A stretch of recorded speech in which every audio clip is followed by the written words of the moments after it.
Welcome back to the channel, everyone. Johnny Combo Player here. Wanted to break down one of my CEDH decks that I've had for a long time now, and it's gone through many iterations, my Maelstrom Wanderer deck. Just want to show you guys, in 2023, Maelstrom Wanderer is still a force to be reckoned with, still a menace at the table. He can definitely take games in a fast and convincing fashion, even at CEDH tables, and I wanted to show you guys just how powerful he is and what I got in my list that's different from everyone else's. So let's start off with the commander. Maelstrom Wanderer is a 5 generic green, blue, and red legendary creature elemental, and he says creatures you control have haste and cascade. He is also a 7/5. When you cast this spell, exile cards from the top of your library until you exile a non-land card that costs less. You may cast that card without paying its mana cost. Put the exiled cards on the bottom of your library in a random order. Then do it again. That is the rules text for Cascade, just if anyone didn't know. So we're going to break this down here. Let's start off with our ramp. This is all really important for our deck. This is going to make our deck hum. This is going to make our deck function at a super fast speed. So Mana Crypt,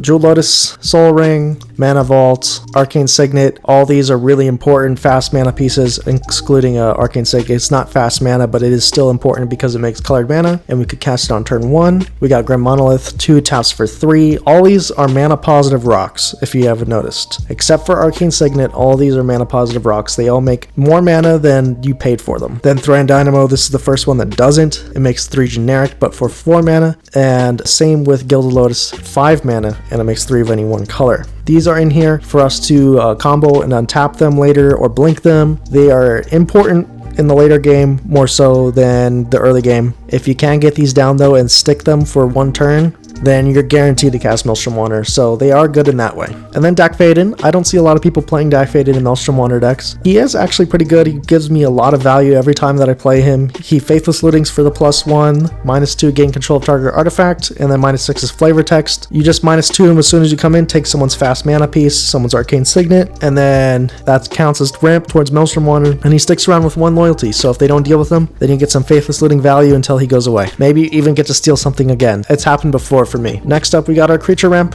Wanted to go through this real quick. We got Arbor Elf up first. He untaps a forest for 1, and he's 1 green, 1/1. This is important mostly because not only are our duels green, so we can untap Ketria Triumph, we can untap Tropical Island. Those are the most important dual lands, but we also have Yavimaya Cradle of Growth in this deck, so if we did happen to draw that with our Arbor Elf, then we can untap Gaia's Cradle, we can untap Ancient Tomb, we can untap Sanctum of Eternity, as you'll see later on in the utility lands section. They are important cards. Birds of Paradise, 1 green, 0/1 flyer, and then he taps 1 mana of any color. 0/1 flyer is able to block things that are harmful to us, and then it makes colored mana. Delighted Halfling, 1 green for a 1/2 Halfling Citizen, makes a colorless mana, and then you can make a colored mana to spend only on legendary spells, and they can't be countered. So this is mostly just so make sure Maelstrom Wanderer can't be countered, because sometimes we do want the haste. There's a few other legendaries in here that can benefit from the can't be countered, and that it also makes colored mana for a 1-drop. Bloom Tender, 1 and a green for a 1/1 for each color mana. Among permanents you control, add 1 mana of any color of that color. So this can make up to 3 mana. It's a 2-drop. If it goes mana positive, then it's good in our deck. As well as later on when we have haste with Maelstrom Wanderer and we're able to blink this, we make additional mana with our Displacer Kitten, as you'll see later on in the combo section. Dockside Extortionist, another combo piece, as well as a ramp piece. It makes treasures equal to the number of artifacts and enchantments your opponents control. You guys all know what Dockside does. So good in this deck. So good in every deck. Dockside is insane. Professional Facebreaker, 2 and a red for a 2/3 with Menace. Whenever 1 or more creatures you control deal combat damage to a player, create a treasure. Then you can sacrifice a treasure to exile the top card of your library. You may play that card this turn. This makes up to 3 treasures for us in the mid game and in the later game when we have excess treasures, because we have a lot of stuff that makes treasures, not just this and Dockside, but other stuff as you'll see later on. We could turn that treasure hoard into card draw. Somber Wild Sage, 2 and a green for a 0/1. Human Druid, add 3 mana of any 1 color to your mana pool. Spend this mana only to cast creature spells. This one is really good, particularly because it makes 3 mana on 3.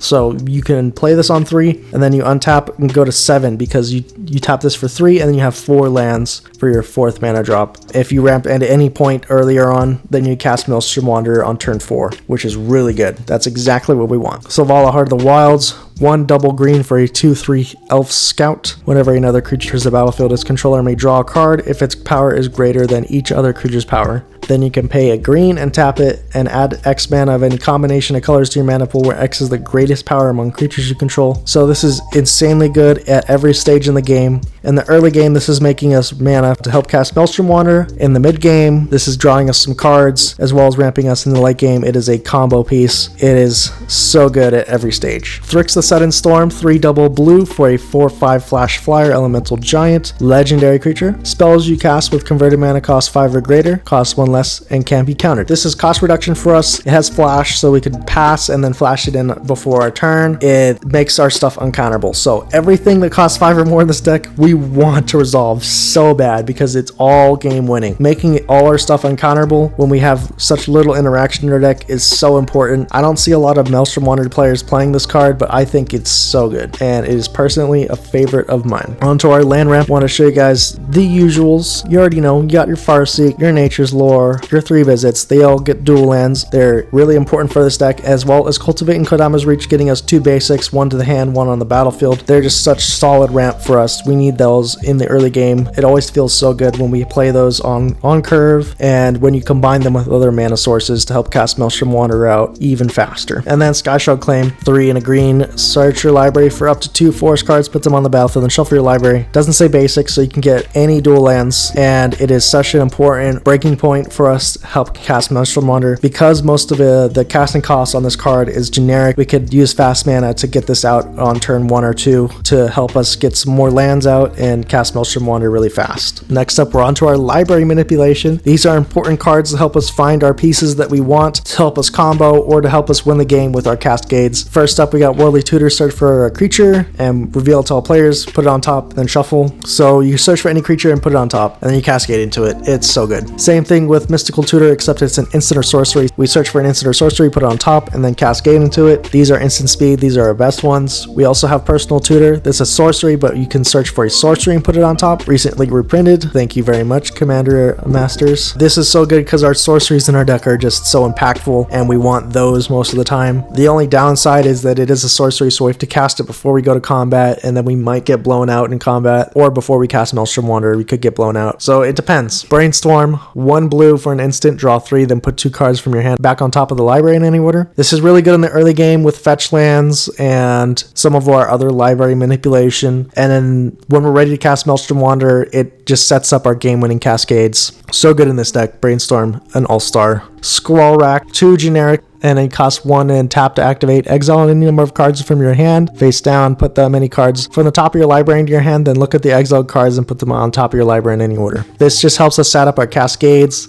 It's good with the fetch land. We could just throw away our hand and then fetch to get a new hand. It's just really solid in our deck. It's good card selection. Then we got Sylvan Library. It's good card draw for us in the early game, and it also sets up our cascades. If we see something on top that we like before we're about to cast Maelstrom Wanderer, we leave it there. Or if we're like, oh man, all 3 of these cards are not good to cascade into, pay 8 life, take all 3 of those, and then hope to hit something good. It's just such good card manipulation for our deck. And last but not least, Jace the Mind Sculptor, 2 and 2 blue for 3 loyalty, legendary planeswalker. You can +2 to Fate Seal somebody, or you can pay 0 to Brainstorm, -1 unsummon, and -12 is flavor text. I've never actually gotten a -12 Jace. He just never lives that long, but it is here for the Brainstorm. The -1 is also very good in our deck to bounce Maelstrom Wanderer and recast him to take 2 more extra cascades. The 0 and the -1 are really impactful in our deck, but the Fate Steal is also important. If with someone tutored something, or we know what's on top of our opponent's deck, or if we just want a +2 Jace to get some more loyalty on him so he doesn't die, and then we get some information on our library.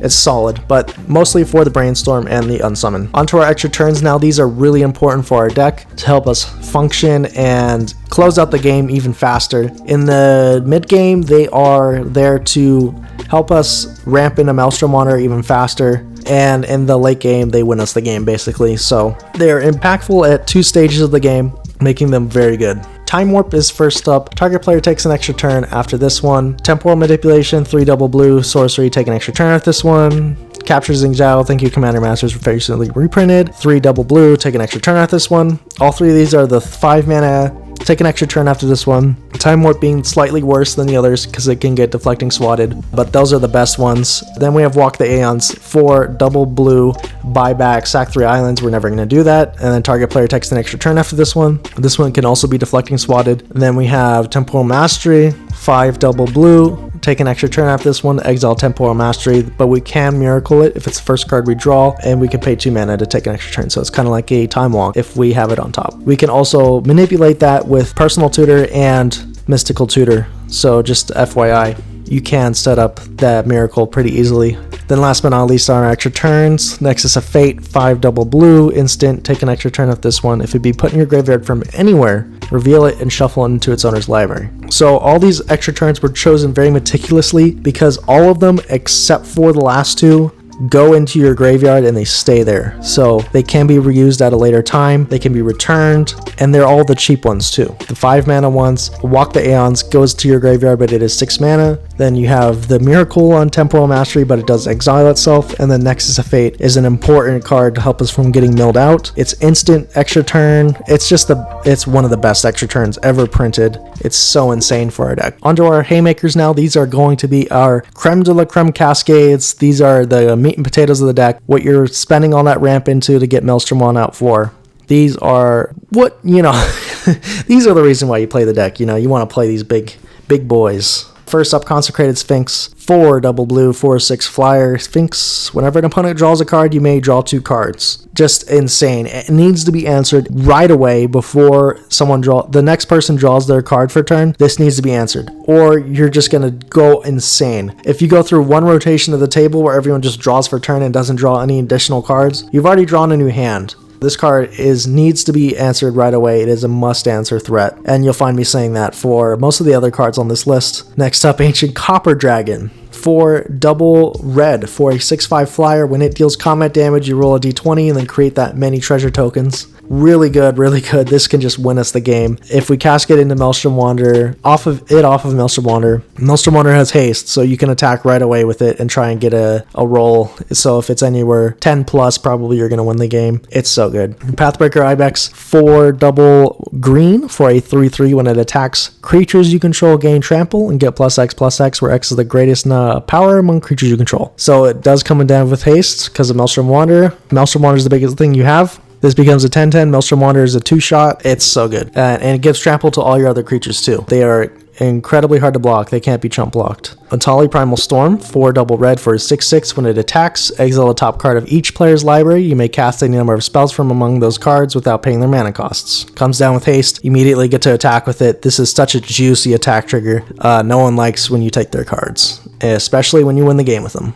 Kogla Titan Ape, 3 triple green for a 7/6 legendary creature ape.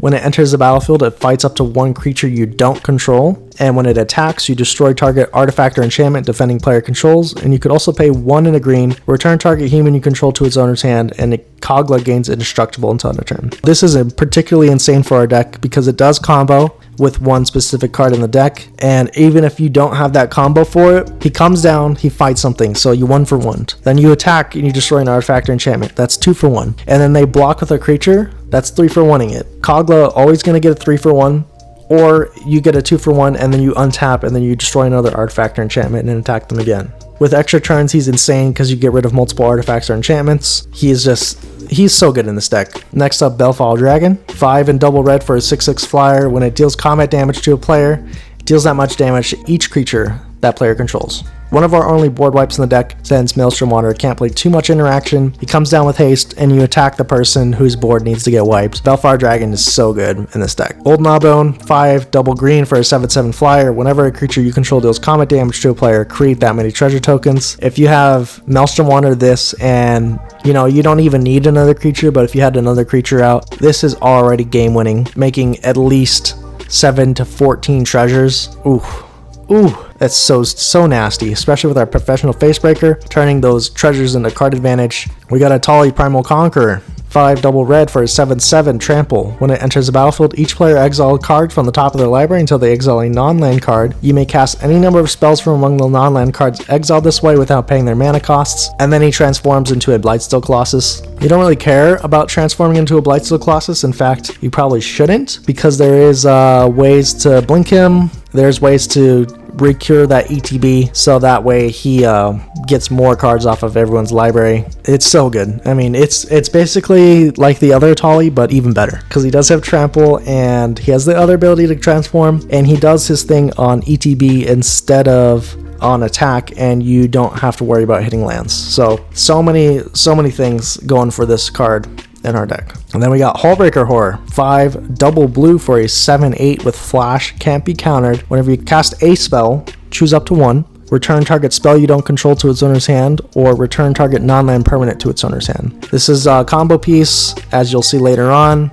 Even if you don't combo it, it can't be countered. It's a big body, and the cast trigger on it is really good. Being able to return spells or permanents that we don't like. Then we got a few of our spells here. Genesis Ultimatum, 2 green, 3 blue, and 2 red. Look at the top 5 cards of your library, put any number of permanent cards from among them onto the battlefield and the rest in your hand, then you exile this. This one's pretty game winning, depending on what you hit off of it. You could also scrack your hand away and then draw it with the Genesis Ultimatum if it's a pretty good hand full of permanents. Yeah, you could just drop 20 plus mana value of cards easily with this card. Selvala Stampede, 4 and double green for a sorcery, Consul's Dilemma. Starting with you, each player votes for wild or free. Reveal cards from the top of your library until you reveal a creature card for each wild vote. Put those creatures onto the battlefield, then shuffle the rest into your library. You may put a permanent card from your hand onto the battlefield for each free vote. So everyone chooses free, and you choose wild. You get 1 creature, and then you dump your hand of all your permanents. Most of the time, no matter what they choose, it's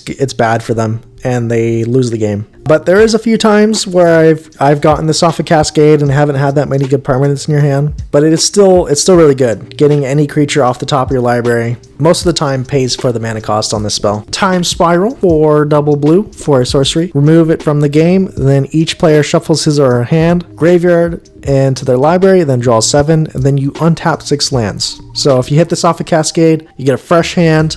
You give everyone else a fresh hand, but you get to untap 6 lands, so you get to use your hand before everyone else. And then you still maybe got another Cascade on the way. This is such a good card in this deck. And then Tooth and Nail, 5 and double green sorcery, kind of a throwback here. Search your library for up to 2 creature cards, reveal them, put in your hand, then shuffle, or you may put 2 creature cards from your hand onto the battlefield. If we have the 2 extra mana and we cascade into this, we can entwine it, so we just win the game most of the time if it's entwined. If not, then it's usually just solid value for us getting the win next turn, or just putting 2 big things out with Maelstrom Wanderer out as well. Most of the time, Tooth and Nail is just going to close the game out for us. On to our combos now. Alright, the first card I'm going to talk about here, Displacer Kitten. 3 and a blue. Whenever you cast a non-creature spell, exile up to 1 target non-land permanent you control, then return that card to the battlefield under its owner's control.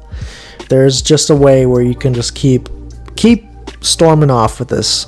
You know, you cast like a Brainstorm or something, then untap your Gilded Lotus, tap your Gilded Lotus again, and then play a 3 visits, go get a forest, and then tap your Gilded Lotus, untap your Gilded Lotus again. Same thing can be done with a Mana Dork. You can untap. Man, the sky's the limit. There's so many cards in this deck. You can blink your Dockside, you can blink your Selvala, and then tap her again because Maelstrom Wanderer gives her haste.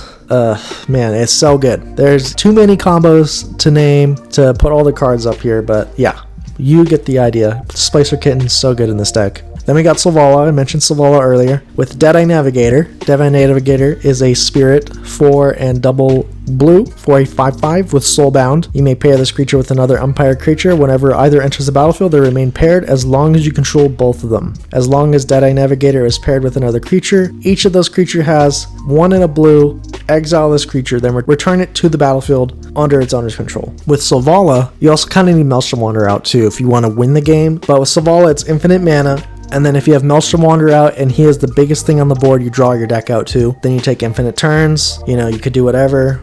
put all your creatures out, they all have haste, you just win the game at that point. Then we got Palinchron. When it comes into play, untap 7 lands, and then you can pay 2 and double blue to return it to its owner's hand. It's in here with Deadeye. You can, or Displacer Kitten, it works with Displacer Kitten too, but you can untap 7 lands, then use 2 of that to exile it and return it, then you untap 7 lands, you get the idea. You float the mana. Dockside Extortionist goes infinite with the ham sandwich here. If you make more than 2 treasures, you go infinite. It's really good. Then we also have Teamer Sabertooth. You can pay 1 and a green to return another creature you control to its owner's hand, and if you do, it gains indestructible. Obviously, this with Dockside is infinite mana. With Selvala, it is just barely infinite mana with Maelstrom Wanderer out. Just some things to consider there. Our next combos here I wanted to get into was Kogla. I mentioned earlier did have a combo, and that's with Eternal Witness. Eternal Witness is a human, so with an extra turn in your graveyard, you can return the extra turn, take the extra turn, then return Eternal Witness to your hand with Kogla, and then on the next turn replay it,